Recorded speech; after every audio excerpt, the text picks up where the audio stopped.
បាទសូមគោរពនឹងជម្រាបសួរប្រិយមិត្តជាទីមេត្រីស្វាគមន៍មកកាន់កម្មវិធី Voice Kim Power បលំបនៅថ្ងៃសុក្រទី9ខែឧសភាឆ្នាំ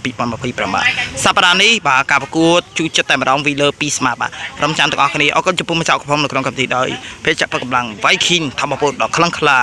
អរគុណទៅដល់ Das ភេទចាប់កម្លាំងខ្លាំងលេខ1អរគុណទៅដល់ទឹកភាសាកម្ពុជាភេទ Express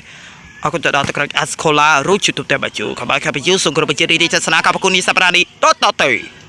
លោកលោកស្រីនាងកញ្ញាជាទីមេត្រីសូមគោរពជឿទស្សនាការប្រកួតសិតទី1ការប្រកួតវីលើ4ស្មើ2ស្មើបាទអ្នកដែលរាប់រោស្វីមុនគេគឺស្វីជំពីស្មាតមហាផលចូលកញ្ញាំឥឡូវប៉ាសេឲ្យម៉ាត់ឆ្វេបោះស្លីបោមហាផលចូលកញ្ញាំញីឲ្យម៉ាត់ឆ្វេសមកវិញទៀតបាទចូលកញ្ញាំមួយសាទៀតឲ្យម៉ាត់ឆ្វេបោះហើយបាទមហាផលឆ្លុកដៃអើយកន្លែងនេះបាទបន្ទុកដូរមកខាងម៉ាត់ឆ្វេបាទ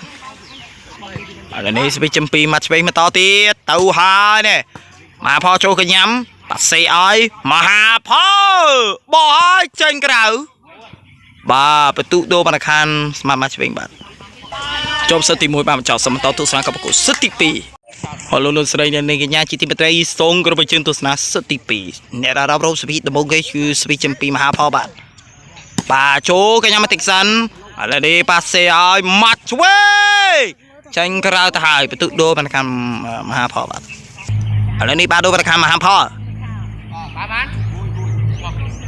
បឡកកន្លែងណាចាមហាផលបិចាមកទៅបាទចូលកញ្ញាំបាទប៉ាសេឲ្យមកឆ្វេងបោះឲ្យអូ